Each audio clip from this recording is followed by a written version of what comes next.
नमस्कार। हमारे साथ आज एक खेल जगत की ऐसी हस्ती मौजूद है जिसने ये बताया, ये सिखाया, ये प्रेरणा बने कि प्रतिभा अभाव में ही पलती है और जब संकल्प की शक्ति हो तो इंसान अपने मुकाम से बढ़कर भी हासिल कर सकता है और चुनौतियों से पार होने के बाद ही सफलता की नौका किनारे लगती है। जी हां, किसी परिचय का मोहताज नहीं है सुधीर सक्सेना। उनका हम अपने स्टूडियो में बहुत स्वागत करते हैं, इस्तकबाल करते हैं, वेलकम करते हैं। हम आपको बता दें कि सुधीर सक्सेना किक बॉक्सिंग के क्षेत्र में अंतर्राष्ट्रीय स्तर पर भारत के तिरंगे को और देश को 9वें स्थान पर पहुंचाने वाले युवा स्पोर्ट्समैन हैं। आपका बहुत स्वागत है। Thank you so much sir, thank you. Sudhir, शुरुआती जो दौर रहता है जी उसमें ये पता नहीं होता है कि मुझे जाना कहाँ है। जी ये तो होता है कि ठीक है मैं स्पोर्ट्समैन हूं, और आपकी जो शरीर सौष्ठव है, जो आपकी जो बॉडी है, वो बता रही है कि मुझे लगता है कि आपके कोच ने पूत के पांव पालने में देख लिए थे। हाँ, ये आप सही कह रहे हैं। एक्चुअली मेरे जो कोच थे उन्होंने मुझे मतलब स्कूल में था कि होता है स्कूल गेम्स होते हैं नॉर्मली, तो मैं भी खेला करता था। तो मेरे एक जो नॉर्मल कोच होते हैं स्कूल में, स्पोर्ट टीचर, वो बोलते हैं कि यार इनको ले आ, इसको ले आ, ये गांव का है, ये ऐसा है वैसे है। तो फिर वो मुझे स्पोर्ट्स खिलाना शुरू कर दिए और फिर मुझे चूँकि इंटरेस्ट था ये मार्शल आर्ट का, और मैं अक्षय कुमार का बहुत बड़ा फैन रहे, तो इसलिए भाई अपना ये मार्शल आर्ट में सेल्फ डिफेंस सीखने के चक्कर में आए थे और करियर बना लिया इसमें। तो क्या आपको ऐसा लग रहा था कि मैं कभी डुप्लीकेट करूंगा, जैसे अमिताभ बच्चन की फाइटिंग के अपने मास्टर्स हैं, ऐसे ही बड़े बड़े हीरोज जो हैं जब वो सीन करते हैं शूटिंग पर, तो उनको ऐसा रहता है कि उनका अपना एक कोई ना कोई एक डुप्लीकेट होता है जो करता है और बाद में फिर उसको मिक्सिंग करके, तो इस तरह से कुछ सोचा था कभी जहन में था? नहीं सर, मेरा ऐसा नहीं था। नहीं, मेरा नहीं बस था। ये था कि अक्षय आपको पसंद है। हाँ, मुझे देश के लिए खेलना है, मुझे देश इस गेम को गेम को एक अच्छे मुकाम पे लेके जाना है और एक आइडल बनना है लोगों के लिए। अच्छा, दूसरी बात ये एक चुनौती और होती है। देखिए, जब क्या होता है कि आप अगर अपने देश में जारी जी पुराने खेल जी जिनको बरसों हो गए, जिनका अतीत है, जी जिनके रोल मॉडल्स हैं, उस पर आना एक अलग बात होती है, लेकिन किक बॉक्सिंग जैसा खेल जो अभी हिंदुस्तान में आए हुए बहुत लंबा अरसा नहीं हुआ जी जिसको वो दर्जा मिला जी राष्ट्रीय अंतर्राष्ट्रीय स्तर पे देश की तरफ से, जी। तो कितनी मुश्किलें आई और किस तरह से आपने अपनी कोचिंग में, क्या आप वीडियोस देखते थे, कोई आपके और रोल मॉडल खिलाड़ी थे इस खेल के जिनको देख करके आप सीखते थे कि वो कैसे चल रहे हैं, क्या करते थे? सर एक्चुअली क्या था कि जैसे अभी किक बॉक्सिंग जैसे आपने बोला, हाँ बहुत, वैसे तो अब टाइम हो गया आए हुए लंबा देश समय में, नहीं हुआ फिर। जी जी, लेकिन ट्रेडिशनल स्पोर्ट जैसे हम बात करें क्रिकेट वगैरह तो सब लोग जानते हैं, उनकी तुलना में तो उनको लोग जानते हैं, बट मुझे लगता है सारे गेम में मेहनत उतनी लगती है। तो हमारा गेम भी लाइक आज बहुत अच्छे लेवल पे स्टैंड करता है और मैंने सर अपनी ट्रेनिंग वेनिंग जारी रखी, सब कुछ अपना एक था कि मुझे वर्ल्ड चैम्पियनशिप खेलना है, ठीक है। तो like I practice a lot, मैं काफ़ी मेहनत करा और हमारे कोच ने मुझे इस मुकाम तक पहुंचाया। और कई सारी वीडियोस जैसे आप बात कर रहे थे कि आज के टाइम में मैग्रे वगैरह हैं, बहुत सारे लोग हैं तो जिनको हमारे टाइम में तो नहीं थे, खैर ये लोग अभी आए, बट काफ़ी अच्छा कर गए ये। अच्छा, 13-14 साल की उम्र में जी जब आपने कराटे को पकड़ा और जब मार्शल आर्ट्स में जो भी चीजें होती है, जी जी उसमें फिर आपके कोच ने देखा कि इसके हाथ और पैर दोनों जो है वो बहुत ही बढ़िया तरीके से चल रहे हैं जी और इस खिलाड़ी को मैं क्यों ना किक बॉक्सिंग के लिए चुनूं, ऐसा कुछ हुआ? जी हुआ था ऐसा। हम लोग गए थे नेपाल में मैच खेलने, इंटरनेशनल कराटे का टूर्नामेंट था, तो वहाँ पे किक बॉक्सिंग भी वहीं से एक बार मैच हो रहा था। तो मैं एक्चुअली कराटे में पहले एक रूल आया था कि आपको थ्रस्ट मारना है, मतलब थ्रस्ट नहीं मारना है, उसको रिवर्स करना था कि चोट ना लगे।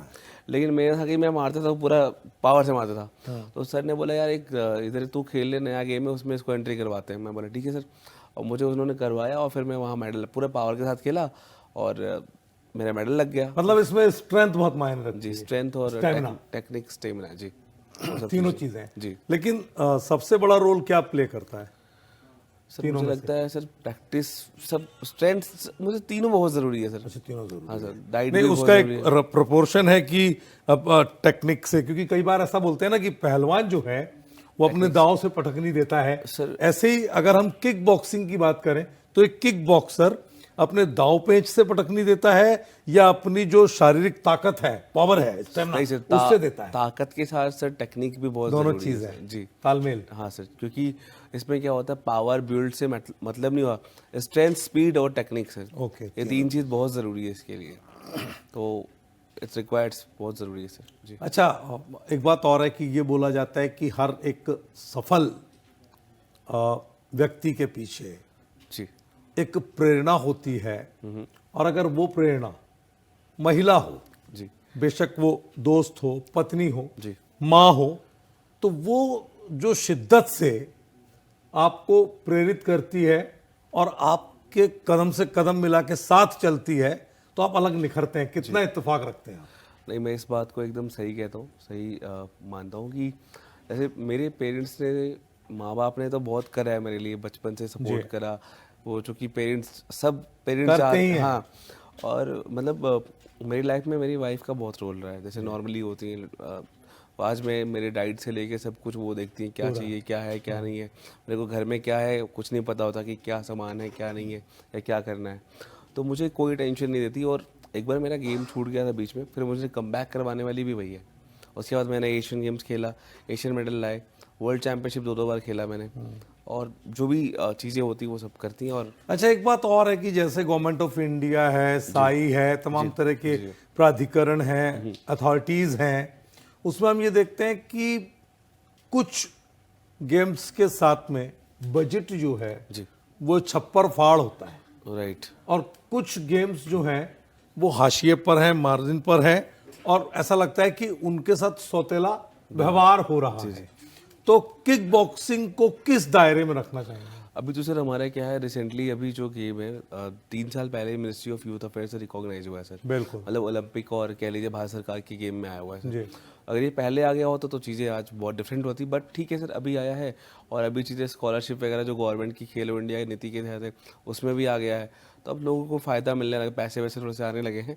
बट अभी क्या है कि चूँकि इसको अदर में रखा गया है, तो अभी थोड़े कम पैसे हैं, बट आने वाले टाइम में होपफुली। अच्छा, स्कूल के स्तर पर जो प्रतिभाएं निखरती है ना, गुदड़ी के लाल बोलते हैं ना, कि बिल्कुल जैसे आपका भी रहा कि आप एक मध्यम वर्गीय परिवार से रहे, तमाम अभावों के बीच भी आपके जुनून ने आपको एक मुकाम दिया। और दर्शकों में बताना चाहूंगा कि 40 से अधिक मेडल इस देश के गौरव बने खिलाड़ी सुधीर के खाते में हैं। और ये सुधीर के खाते में नहीं, ये हमारे देश के खाते में है, सीधे सीधे मैं बोलूं तो। उसमें गोल्ड मेडल भी है और सिल्वर मेडल भी है और कांस्य पदक भी है। वो दौर बताइए, वो पल बताइए सुधीर, जब पहली बार मेडल मिला तो क्या फीलिंग्स थी आपकी, और वो कौन सा समय था? पहले तो काफ़ी मैं छोटा था उस समय, करीब 2004 की बात है, जब आया 12-14 साल के रहे होंगे। जी, इस गेम में आया ही था मैं। तो जब पहली बार मेडल मिला तो मैं तो बताया भी नहीं कि मैं कहीं टूर्नामेंट खेलने जा रहा हूँ। घर में ट्यूशन के नाते बोल के मैं 2 दिन तक गया हुआ था अपने दोस्तों के घर जाऊँगा, वहाँ से ट्यूशन पढ़ूंगा, वहीं रहूँगा, तो एग्ज़ाम है। तो फिर मेरा जब मेडल लगा, पेपर में नाम वाम आया, तो पापा पेपर पढ़ते थे डेली। मैं कि यार ये गेम तो मेरा बेटा इंटरेस्ट है, क्या पता खेल रहा हो। तो उन्होंने मेरा मेडल नाम देखा कि यार, पहले तो नाम ही बहुत होता पेपर में, तो नाम देखा कि यार मुझे गोल्ड मिला। तो मुझे पूछे तुम कल कहाँ गए थे, तो मैंने बोला पापा यार मैं तो अपना गया था ट्यूशन, मुझे 2 थप्पड़ मारे। कहते यार नहीं, तुम जो लेके आओ वो दिखाओ। फिर मैंने उनको दिखाया मेडल, और काफ़ी मुझे मतलब फिर उस दिन से उन्होंने मुझे सपोर्ट करना शुरू कर दिया। और पल की बात करें तो पल देखिए, मतलब मुझे लग रहा है कि ये जो हम लोग बचपन से बोलते थे ना कि पढ़ोगे लिखोगे तो बनोगे नवाब, और खेलोगे कूदोगे तो बनोगे खराब, इस टाइप की बात थी। तो वो दौर अब धीरे धीरे, हालांकि बच्चों को पेरेंट्स जो सपोर्ट करने लग गए, लेकिन उस समय तक भी उतना नहीं था। तो क्या लगता है आपको कि पिताजी ने फिर उसके बाद पीछे मुड़ के नहीं देखा होगा आपके लिए? नहीं सर, उसके बाद तो मुझे हर जगह, हर टूर्नामेंट में तुम्हारा मैच कब है, क्या चीज़ें, शेड्यूल पूरा सेट करके वो खुद लेके जाया करते मुझे, और मुझे वहाँ से पूरा फुल फ्लेज सपोर्ट करा उन्होंने। अच्छा, पढ़ाई कितनी प्रभावित होती है? सर पढ़ाई मुझे लगता है अगर हम सब कुछ सिस्टमेटिक करें तो बहुत दोनों पढ़ाई चीजों के साथ। हाँ नहीं इतना प्रभावित होती सर तो पढ़ाई। आपने एजुकेशन बेसिक क्या ली है? सर मेरा मास्टर्स है सर, मैंने मास्टर्स भी करे हुए हैं BHU से, फैकल्टी ऑफ कॉमर्स से मैंने करा हुआ है जी। तो आपने आगे का लक्ष्य क्या सोचा हुआ है? सर और अभी क्या होता है कि आप निखर के यहाँ तक पहुंचे हैं, जी तो किक बॉक्सिंग या मार्शल आर्ट या कराटे से जुड़े ऐसे बच्चे जिन्हें लगता है कि उन्हें किक बॉक्सिंग में आगे आना चाहिए, उनके लिए किस तरह के सपोर्ट की आपको लगता है, जो आपके समय में कमियां थी वो कितनी दूर हुई, और नहीं हुई तो उसके लिए क्या कुछ किया जाना चाहिए? सर अभी क्या है कि पहले तो पेरेंट्स इतने जागरूक नहीं थे, आजकल तो आपको कोई भी इन्फॉर्मेशन चाहिए तो नेट पे मिल जाता जी। है, कुछ भी आपको इजीली अवेलेबल है, आपको नेट पे सब कुछ मिल जाता है। जी।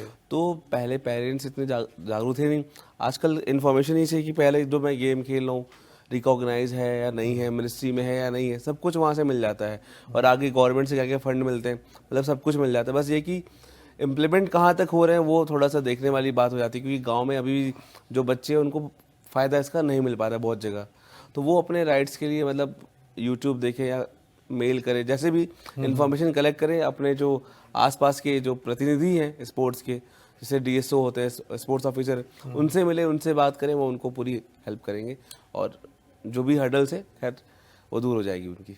अच्छा, दूसरा ये कि अभी हम ये देख रहे हैं कि आपने जैसे यहाँ तक की यात्रा की, अब अगला आपका वो मिशन कौन सा है जिसको आप मानेंगे हम कि अब सुधीर ने मिशन फतह जो है वो किया है? सर अभी तो मैं लंबी यात्रा है। अभी पुर्तगाल खेलने गया था सर, तो मेडल नहीं लगा, मेरा यही कि वर्ल्ड चैंपियनशिप में मेरी मेडल लगे, इस बार गोल्ड लगे, तो यही है सर जी। Ultimate goal. जी सर जी। और बाकी जो स्पॉन्सरशिप है जी ये बड़ा रोल प्ले करती राइट है सर, राइट स्पोर्ट्स में। जी। और हम ये देखते हैं कि क्रिकेट या दूसरे जो 2 4 5 गिने चुने गेम्स हैं जी। जिसको बड़े बड़े स्पॉन्सर मिल जाते हैं, राइट सर। किस तरह आपको लगता है कि स्पॉन्सर्स की जरूरत किक बॉक्सर्स को है? सर मुझे लगता है स्पॉन्सर्स की ज़रूरत not only kick boxing but सारे प्लेयर्स को है सर।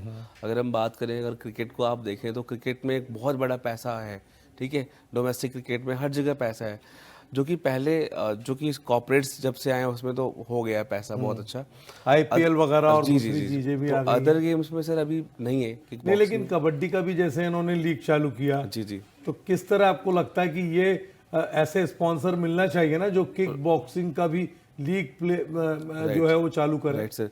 सर उससे क्या है कि जो स्पॉन्सर आपने बोला जो उन्होंने शुरू करा, उससे फ़ायदा क्या हुआ, जो नॉर्मल टैलेंट है, जो गाँव के टैलेंट है, सबको मौका मिला। आज हम रिंकू सिंह की बात करें क्रिकेट में, तो सबको मौका मिला, गांव का बंदा निकल के निश्चित, जैसे। तो वही मैं तो बोल रहा हूँ कि अपॉर्चुनिटीज क्रिएट हो रही kickboxing में, नहीं। हाँ। तो अगर हमारे गेम में भी अगर ऐसा हो जाए, कल को आने वाले जो स्पॉन्सर्स हैं बच्चों को सपोर्ट करें, सब कोई भी टैलेंट है, तो मुझे लगता है ये जो हर्डल्स है सब जगह दूर जाएगा और हम भी अच्छा कर पाएंगे। अच्छा, हमारे चैनल के दर्शकों में खेल प्रेमियों को आपकी तरफ से किस तरह का संदेश है, क्या आप कहना चाहेंगे, खास तौर पे यूथ को, क्योंकि युवा जो है भटकता भी बहुत जल्दी है, हल्की सी बारीक लकीर है सफलता और असफलता के बीच में, तो क्या आपको लगता है? सर मैंने जैसे बताया कि मैंने भी गेम बीच में छोड़ दिया था, बहुत हर्डल्स हुए थे, तो आपको इश्यूज आएंगे, एक टाइम ऐसा आएगा लगेगा कि यार सब कुछ छोड़ दो, कुछ नहीं हो रहा है, लेकिन फिर भी हिम्मत नहीं हारनी है, शॉर्टकट किसी चीज़ का नहीं होता है, मतलब आप फिर से रीस्टार्ट करना, और टाइम है, टाइम लो, आगे निकल जाओ।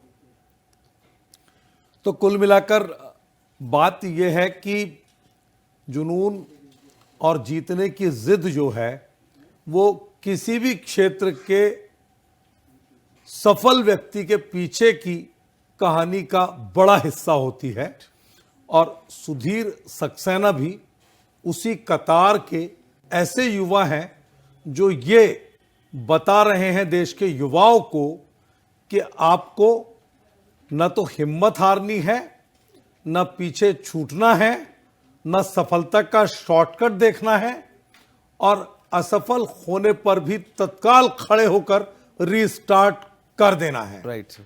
तो कुल मिलाकर बात यह है कि खेल हो या कोई दूसरा क्षेत्र हो, सफलता सभी को बहुत अच्छी लगती है, लेकिन उसके पीछे का संघर्ष राइट। अपने आप में एक बड़ी प्रेरणा लाखों युवाओं तक पहुंचा सकता है। और यही हमारे चैनल का भी उद्देश्य है कि हम अपने चैनल के सभी प्लेटफॉर्म्स पर इस तरह की प्रतिभाओं के साथ न केवल हम साक्षात्कार करें, बल्कि अपने युवा दर्शकों को एक ऐसा संदेश देने में हम सफल रहें कि वो ये कह सके कि देश हमें देता है सब कुछ, हम भी तो कुछ देना सीखें। अभी के लिए इतना ही। हमारे साथ जुड़ने और तमाम खबरों के लिए बने रहिए हमारे चैनल के साथ। नमस्कार।